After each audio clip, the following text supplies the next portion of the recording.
بسم اللہ الرحمن الرحیم وَإِذْ نَجَّيْنَاكُمْ مِنْ آلِ فِرْعَوْنَ يَسُومُونَكُمْ سُوءَ الْعَذَابِ يُذَبِّحُونَ أَبْنَاءَكُمْ وَيَسْتَحْيُونَ نِسَاءَكُمْ وَفِي ذَلِكُمْ بَلَاءٌ مِّن رَّبِّكُمْ عَظِيمٌ رَبِّ اشْرَحْ لِي صَدْرِي وَيَسِّرْ لِي أَمْرِي وَاحْلُلْ عُقْدَةً مِّن لِّسَانِي يَفْقَهُوا قَوْلِي رَبِّ زِدْنِي عِلْمًا وَزِدْنِي فَهْمًا سبحانک لا علم لنا الا ما علمتنا انک انت العلیم الحکیم۔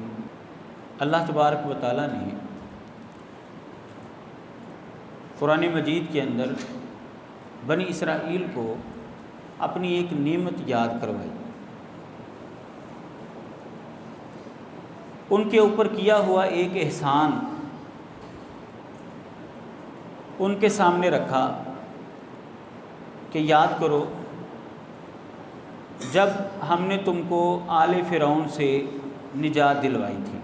وَإِذْ نَجَّيْنَاكُمْ مِنْ آلِ فِرْعَوْنَ يَسُومُونَكُمْ سُوءَ الْعَذَابِ، ان لوگوں نے تمہیں برے عذاب کے اندر مبتلا کیا ہوا تھا۔ يُذَبِّحُونَ أَبْنَاءَكُمْ وَيَسْتَحْيُونَ نِسَاءَكُمْ، تمہارے بیٹوں کو وہ ذبح کر دیتے تھے، تمہاری بچیوں کو زندہ چھوڑ دیتے تھے۔ وَفِي ذَلِكُمْ بَلَاءٌ مِّن رَّبِّكُمْ عَظِيمٌ، اور اس میں تمہارے رب کی طرف سے ایک بہت بڑی آزمائش ہے۔ بنی اسرائیل جب یوسف علیہ السلام کے بلاوے پر مصر کے اندر گئی، حضرت یعقوب علیہ السلام اپنی آل اولاد کو لے کر کنعان سے، فلسطین سے چلے اور مصر کے اندر جا کر رہائش اختیار کی۔ اس زمانے میں یوسف علیہ السلام مصر کے حکمرانوں میں شمار ہوتے تھے، بہت بڑے عہدیدار تھے، عزیز مصر تھے۔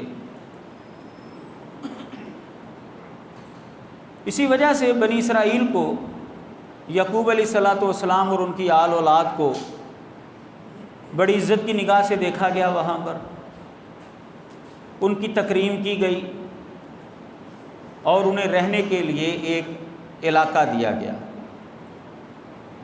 وہاں پر وہ لوگ آباد ہو گئے۔ لیکن وقت گزرتا گیا، وہ حکمران جو یوسف علیہ السلام اور ان کے خاندان والوں سے، یعقوب علیہ السلام اور ان کی نسل سے محبت کرنے والے تھے، وہ ختم ہو گئے اور دوسرے لوگ حکومت کے اوپر آ گئے جو ان سے نفرت کرتے تھے۔ انہوں نے بنی اسرائیل کو غلام بنا لیا، انہیں قید کر لیا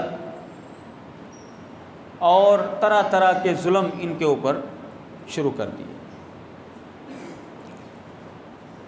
حتیٰ کہ موسیٰ علیہ السلام کا زمانہ آ گیا۔ اس زمانے میں جو حکمران مصر کے اندر تعینات ہوتے تھے اس کو فرعون کہا جاتا تھا۔ اس نے بنی اسرائیل کو اس عذاب کے اندر بھی مبتلا رکھا جس کا تذکرہ قرآن مجید نے یہاں پر کیا ہے سورۃ البقرہ کے اندر۔ یذبحون ابناءکم ویستحیون نساءکم، جو بھی بچہ پیدا ہوتا، لڑکا پیدا ہوتا بنی اسرائیل کے اندر، اسرائیلی گھرانے کے اندر، تو اس کو وہ ذبح کر دیتے تھے، اور اگر بچی پیدا ہوتی تھی تو اس کو کچھ نہیں کہتے تھے۔ اللہ تبارک و تعالیٰ نے فرمایا کہ میں نے تم کو اس عذاب سے نجات دلائی، یاد کرو وہ دن۔ وَإِذْ نَجَّيْنَاكُمْ مِنْ آلِ فِرْعَوْنَ، بنی اسرائیل جب فرعون اور آل فرعون کی اس غلامی سے آزاد ہوئے، موسیٰ علیہ السلام اللہ کے حکم سے بنی اسرائیل کو مصر سے لے کر نکلے، فرعون اور آل فرعون اس کا لشکر جو ہے وہ پیچھے چل پڑا پکڑنے کے لیے۔ دریا کے اندر راستے بن گئے اللہ کے حکم سے، بنی اسرائیل کراس کر گئے، فرعون اور آل فرعون غرق ہو گئے۔ تو اس خوشی کے اندر بنی اسرائیل روزہ رکھا کرتے تھے کہ اس دن اللہ تبارک و تعالیٰ نے ہمیں فرعون کے عذاب سے، فرعون کی غلامی سے نجات دلائی۔ رسول اللہ صلی اللہ علیہ وسلم جب مدینے میں تشریف لائے ہجرت کر کے، تو آپ کو پتہ چلا کہ یہودی لوگ جو ہیں یہ عاشورے کا روزہ رکھتے ہیں، 10 محرم کا روزہ رکھتے ہیں۔ ان کے ہاں بھی چاند کے حساب سے ہی مہینوں کی کاؤنٹنگ ہوتی تھی۔ ان کا مہینہ تھا تشری، 7واں مہینہ ہے ان کا یہودیوں کا، اس کی 10 تاریخ کو یہ روزہ رکھتے ہیں، اور اسلامی اعتبار سے وہ محرم کی 10 تاریخ جو ہے وہ بنتی تھی۔ اسلام کے اندر وہ مہینہ تشری کے مقابلے میں محرم آیا کرتا۔ آج بھی وہ 10 تاریخ کو، تشری کی 10 تاریخ کو جو ہے وہ روزہ رکھتے ہیں، گو کہ انہوں نے اب اپنے مہینے جو ہیں وہ سورج کے حساب سے لگا لیے ہیں، چاند کے حساب سے اب وہ اپنے مہینوں کی تاریخ جو ہے وہ نہیں بدلتے۔ بہرحال یہ ان کا ایک اپنا مسئلہ ہے، لیکن 10 تاریخ کا روزہ آج بھی یہودیوں کے اندر موجود ہے۔ نبی علیہ الصلوۃ والسلام جب مدینے میں تشریف لائے تو آپ کو پتہ چلا کہ یہودی جو ہیں وہ 10 محرم کا روزہ رکھتے ہیں۔ تو آپ نے پوچھا کیوں رکھتے ہو؟ تو انہوں نے بتایا جی ہم اس لیے رکھتے ہیں کہ ہمیں اللہ تعالیٰ نے فرعون اور آل فرعون کی غلامی سے نجات دلوائی تھی، اور اس دن ان کو غرق کیا تھا، تو اس خوشی میں ہم روزہ رکھتے ہیں۔ نبی علیہ الصلوۃ والسلام پہلے بھی عاشورے کا روزہ رکھتے تھے مکی دور کے اندر، تو آپ نے فرمایا ہم موسیٰ کے زیادہ قریب ہیں، ہم روزہ رکھیں گے۔ تو مسلمانوں کے اندر یہ عاشورے کا روزہ پہلے بھی چل رہا تھا، لیکن ایک مزید خوشی بھی ساتھ شامل ہو گئی۔ تو بنی اسرائیل کے اندر آج تک، یہودیوں کے اندر آج تک اس آزادی کی خوشی کے اندر روزہ رکھا جاتا ہے، اور اس خوشی کا اظہار رسول اللہ صلی اللہ علیہ وسلم نے بھی کیا روزے کی صورت میں، اور وہ روزہ آج بھی مسلمانوں کے اندر چلا آ رہا ہے، عاشورے کا روزہ۔ بعد میں نبی علیہ الصلوۃ والسلام نے اس کو 9 کا روزہ قرار دے دیا، اس کے اوپر گفتگو ہماری جو ہے وہ ہو چکی ہے، لیکن اس کے اندر آزادی کا عنصر جو ہے وہ بہرحال شامل ہے کہ نبی علیہ الصلوۃ والسلام نے اس کو بھی روزے کے اندر شامل کیا۔ اب جب ہم قرآن مجید کا یہ واقعہ پڑھتے ہیں اور نبی علیہ الصلوۃ والسلام کی یہ حدیث مبارکہ سامنے رکھتے ہیں، تو ہمیں یہ بات معلوم ہوتی ہے کہ غلامی سے آزادی حاصل کرنا یہ اللہ تبارک و تعالیٰ کی بہت بڑی نعمت ہے، یہ اللہ تبارک و تعالیٰ کا بہت بڑا احسان ہے کہ اللہ تبارک و تعالیٰ کسی غلام قوم کو آزادی دلوا دے۔ قرآن مجید کے اندر اللہ تعالیٰ نے بطور انعام اور بطور احسان بنی اسرائیل کو یہ وقت یاد کروایا ہے، یاد کرو جب ہم نے تم کو نجات دلوائی تھی، آزادی دلوائی تھی فرعون اور آل فرعون سے۔ اور اس خوشی کا اظہار ان کے مذہب کے اندر بھی پایا جاتا ہے اور اسلام کے اندر بھی پایا جاتا ہے۔ رسول اللہ صلی اللہ علیہ وسلم کا طرز عمل اگر آپ دیکھیں گے تو ہمیں پتہ چلتا ہے کہ نبی علیہ الصلوۃ والسلام نے غلامی سے آزادی کو بڑی اہمیت دی ہے۔ مثال کے طور پر اگر کسی نے قسم اٹھا لی ہے اور وہ قسم پوری نہیں کرتا، قسم توڑ دیتا ہے، تو اس کے اوپر جو جرمانے عائد ہوتے ہیں اس میں سے ایک جرمانہ یہ ہے کہ وہ غلام کو آزاد کرے، ایک گردن آزاد کرے گا، اس کا جرمانہ عائد ہو جائے گا، اس کا جرمانہ جو ہے وہ ادا ہو جائے گا، اس کا فدیہ ادا ہو جائے گا، وہ قسم توڑنے کا جو گناہ ہے وہ گناہ ختم ہو جائے گا۔ کسی نے اپنی بیوی کو ماں کہہ کر اپنے اوپر حرام کر لیا، زہار کر لیا ہے، تو اس کے اوپر جو فدیہ لاگو ہوتا ہے، جرمانے عائد ہوتے ہیں، اس میں سے ایک شکل یہ ہے کہ وہ غلام آزاد کرے، گردن آزاد کرے گا وہ۔ رسول اللہ صلی اللہ علیہ وسلم نے ایسے طور طریقے اپنائے کہ آہستہ آہستہ غلامی جو ہے وہ ختم ہوتی گئی۔ اگر کوئی مالک اپنے غلام کو تھپڑ مارتا ہے تو نبی علیہ الصلوۃ والسلام نے اس کے اوپر یہ جرمانہ عائد کیا ہے کہ تو نے تھپڑ مارا ہے، تو اس کو آزاد کر دے۔ ایک تھپڑ کے نتیجے میں غلام کو آزادی مل رہی ہے، جبکہ نبی علیہ الصلوۃ والسلام کے آنے سے پہلے اس کا تصور بھی نہیں تھا۔ غلاموں سے جانوروں سے بدتر سلوک ہوتا تھا، اور اگر کوئی غلام کو آزاد نہیں کرنا چاہتا، رغبت دلائی آپ نے، نہیں کرنا چاہتا غلام، لیکن اس کے احکامات ایسے بیان کر دیے کہ اس کو مالک کے برابر برابر حقوق دے دیے۔ جو تم نے کھانا ہے وہ غلام کو کھلاؤ، جو جیسا کپڑا تم نے پہننا ویسا غلام کو کپڑا پہناؤ۔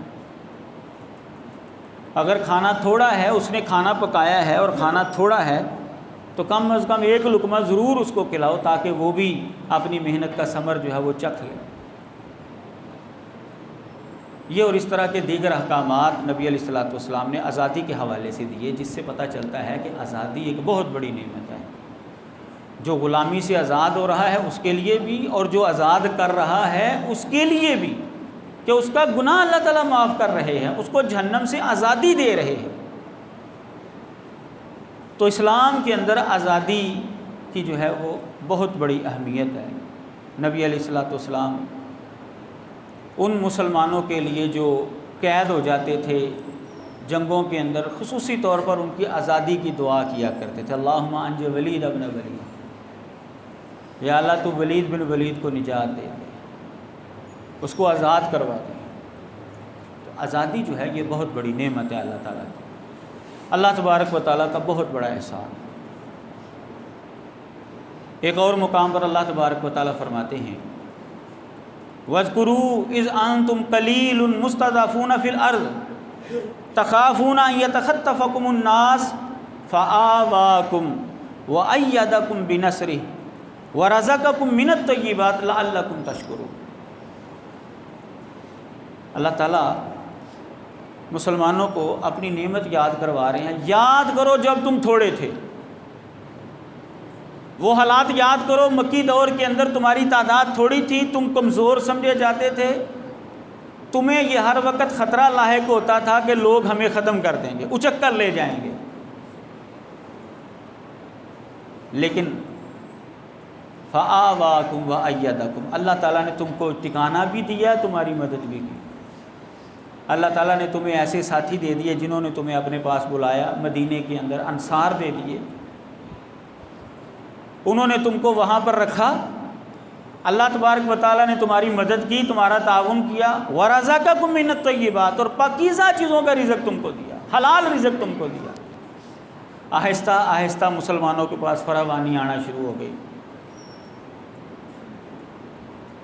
نبی علیہ الصلوۃ والسلام کے زندگی کے آخر میں مسلمانوں کے پاس مال و دولت جو ہے وہ کافی حد تک آ چکا تھا، اور خلفائے راشدین کے زمانے کے اندر تو بہت ہی زیادہ مال و دولت جو ہے وہ مسلمانوں کے پاس آ چکا تھا، اور وہ سارا حلال طریقے سے پاکیزہ رزق تھا، کو حرام ذریعے سے نہیں آیا تھا۔ اللہ تعالیٰ فرماتے تم کو پاکیزہ چیزوں کا رزق دیا،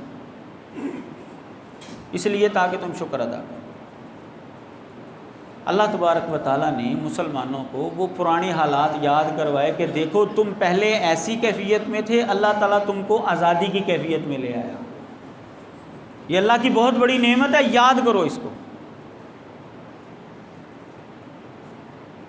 جب ہم قرآن مجید کی یہ آیات پڑھتے ہیں تو ہمیں پاکستان بننے سے پہلے کے حالات جو ہیں ان کو مد نظر رکھنا پڑے گا۔ بر صغیر پاک و ہند کے اندر کیا ہوتا تھا، انگریزوں کی جانب سے کیا کیا گیا مسلمانوں کے ساتھ، کتابیں پڑھ کر دیکھیں آپ۔ مورخین بیان کرتے ہیں کہ 1857 کی جنگ کے اندر شاید ہی کوئی ایسا درخت جو ہے وہ، کسی خاص علاقے کی وہ بات کرتے ہیں، وہاں پر شاید ہی کوئی ایسا درخت نظر آتا ہو جہاں پر کوئی لاش نہ ٹنگی ہوتی۔ مسلمانوں کو چن چن کر جو ہے وہ شہید کیا گیا۔ بڑے بڑے امیر لوگ، مالدار لوگ جو مجاہدین کا تعاون کیا کرتے تھے، ایک حکم نامے سے ان کی ساری پراپرٹی جو ہے وہ قبض کر لی گئی، مسمار کر دی گئی، اور وہ بیچارے جو ہے وہ روڈ پر آ گئے، اور آج بھی ان کی نسلیں جو ہیں وہ غربت کی زندگی گزار رہی ہیں۔ جو بھی آزادی کا متوالا تھا، مسلمانوں کے اندر تو یہ ایک مذہبی فریضہ سمجھا جاتا ہے، جہاد فی سبیل اللہ، لیکن دوسری قومیں بھی جو ہیں وہ اس کے اندر حصہ لیتی تھی، ان کے ساتھ بھی اسی طرح کا سلوک اور برتاؤ ہوا، لیکن مسلمانوں کے ساتھ چونکہ ان کے مذہب کا حصہ تھا جہاد کرنا، یہی وجہ ہے کہ ان کو بازو کی طاقت سے بھی دبانے کی کوشش کی گئی اور نظریاتی اعتبار سے بھی دبانے کی کوشش کی گئی، اور ایسے بندے کھڑے کیے گئے کہ جنہوں نے یہ فتویٰ دیا کہ انگریزوں کے ساتھ جہاد کرنا جو ہے یہ درست نہیں ہے، اور پھر صرف فتویٰ ہی نہیں دیا بلکہ اس نے نبوت کا دعویٰ بھی کر دیا، اور اس نے یہ واضح طور پر لکھی یہ بات اپنی کتابوں کے اندر، مرزا غلام احمد قادیانی نے، کہ جیسے جیسے میرے پیروکار بڑھتے جائیں گے ویسے ویسے انگریز سرکار کے خدمت گزار بھی بڑھتے جائیں گے، کیونکہ اس نے کہا میرے ایمان کے دو حصے ہیں، ایک ہے اللہ تعالیٰ کی اطاعت کرنا اور دوسرا ہے انگریز گورنمنٹ کی اطاعت کرنا۔ مرزا قادیانی کے اوپر جو ایمان لاتا تھا وہ انگریزوں کا پیروکار ضرور ہو جاتا تھا، اور آج بھی ہے، کیونکہ یہ ان کے ایمان کا حصہ ہے، آج بھی اسی طرح ہے۔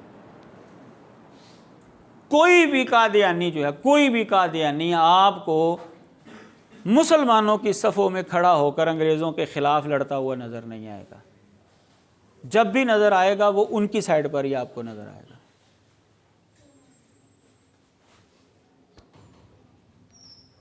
تو ایسے حالات تھے، اللہ تبارک و تعالیٰ نے مسلمانوں کو آزادی دلوائی، اور اللہ تبارک و تعالیٰ کا یہ بہت بڑا احسان، جس کی یاد کے اندر ہر سال 14 اگست کو جشن آزادی منایا جاتا ہے، یوم آزادی جو ہے وہ منایا جاتا ہے۔ لیکن اللہ تبارک و تعالیٰ جب کسی قوم کے اوپر احسان کرتا ہے، اللہ تبارک و تعالیٰ جب کسی قوم کے اوپر اپنی نعمت کرتا ہے، تو پھر اس کے تقاضے بھی اس سے مطالبہ کرتا ہے، پورے کرنے کی بات کرتا ہے۔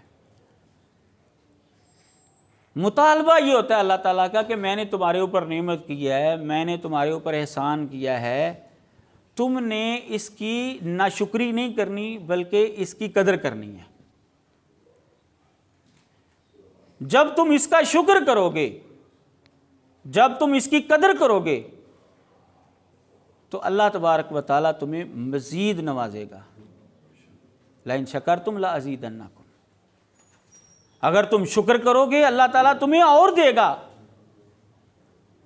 لیکن جیسے ہی ملک پاکستان جیسی نعمت مسلمانوں کو میسر آئی، آزادی ملی، جو اس کی بنیاد تھی، پاکستان کا مطلب کیا، لا الہ الا اللہ، اس بنیاد کو چھوڑ دیا گیا۔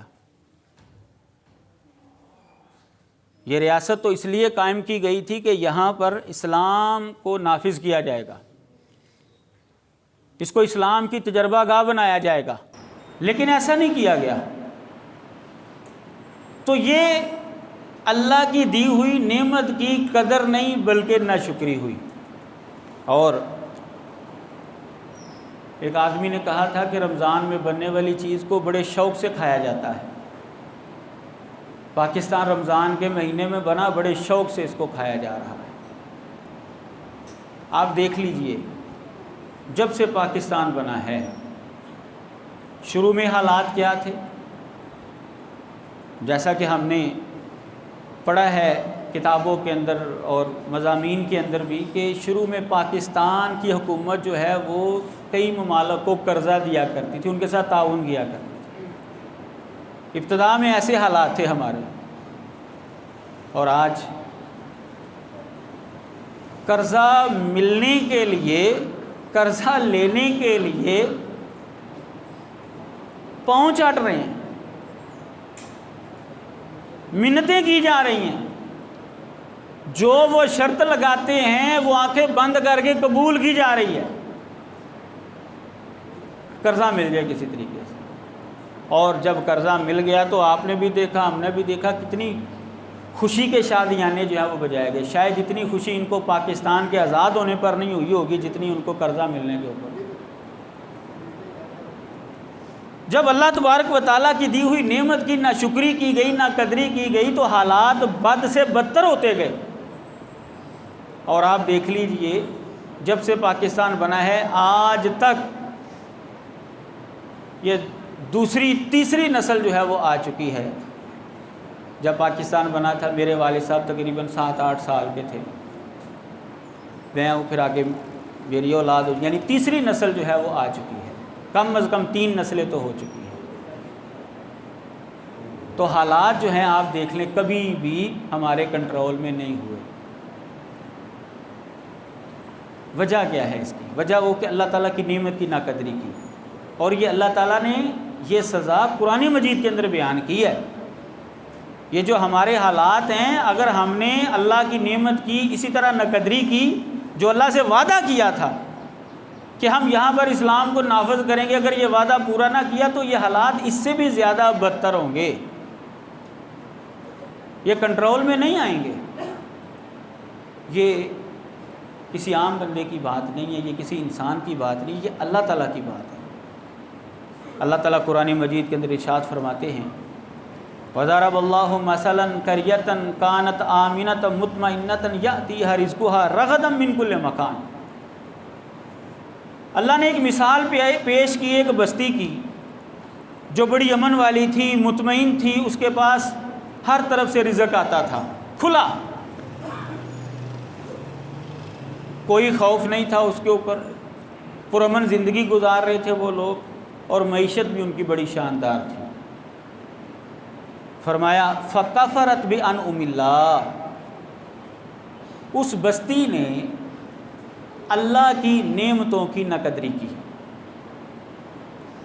وہاں کے رہنے والے لوگوں نے اللہ کی نعمتوں کی ناشکری کی، تو پھر ہوا کیا؟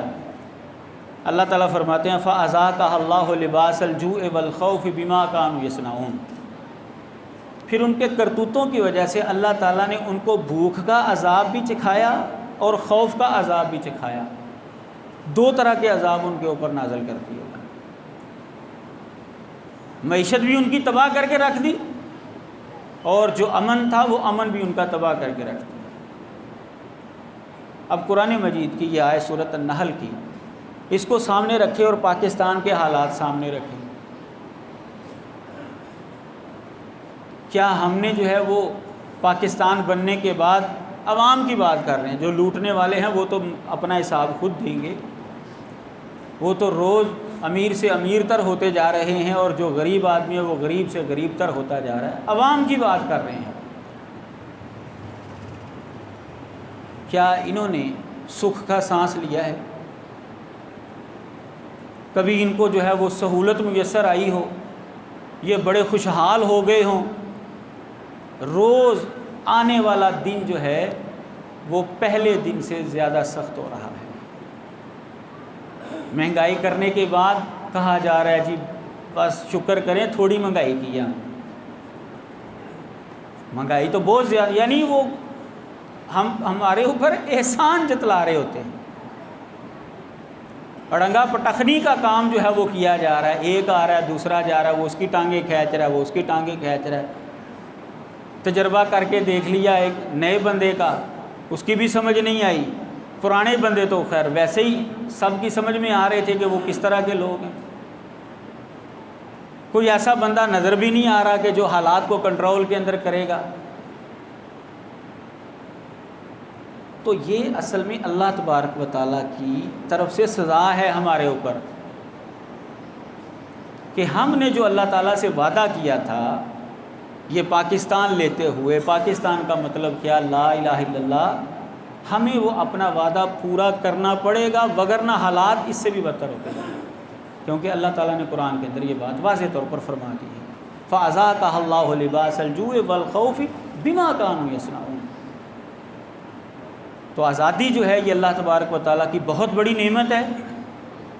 آزادی کی خوشی کے اندر اسلام نے طرز عمل بھی بتایا ہے، طریقہ کار بھی بتایا ہے کہ اللہ تعالیٰ کی عبادت کرنی ہے، اللہ کو راضی کرنے کی کوشش کرنی ہے، لیکن ہمیشہ جو ہے وہ الٹ کام ہی کیا جا رہا ہوتا ہے۔ آزادی کی صبح کو جو ہے وہ توپ کے گولے جو ہے وہ چلائے جاتے ہیں، پھر اس کے بعد ناچ گانا جو ہے اور وہ عجیب و غریب قسم کی حرکتیں، اور کہا جا رہا ہے جی ہم جو ہے وہ آزادی کی خوشی منا رہے ہیں۔ یہ اللہ تعالیٰ کی بغاوت کی جا رہی ہے، اللہ تعالیٰ کی نافرمانی کی جا رہی ہے۔ تو ہمیں اللہ تعالیٰ کے حکم کے مطابق، نبی علیہ الصلوۃ والسلام کے طرز عمل کے مطابق اللہ کی دی ہوئی نعمت کی شکر گزاری کرنی ہے۔ اور شکر گزاری کیسے ہوتی ہے؟ اعملوا آل داؤد شکرا، آل داؤد تم نے شکر کے اعتبار سے، شکر کے لحاظ سے عمل کرنا ہے، نیکی کرنی ہے ہم نے۔ جب ہم اللہ کی عبادت کریں گے، اللہ کو راضی کرنے کی کوشش کریں گے تو ہماری معیشت بھی ٹھیک ہو جائے گی، اور جو خوف کا عذاب ہے وہ بھی ختم ہو جائے گا۔ وآخر دعوانا ان الحمد للہ رب العالمین۔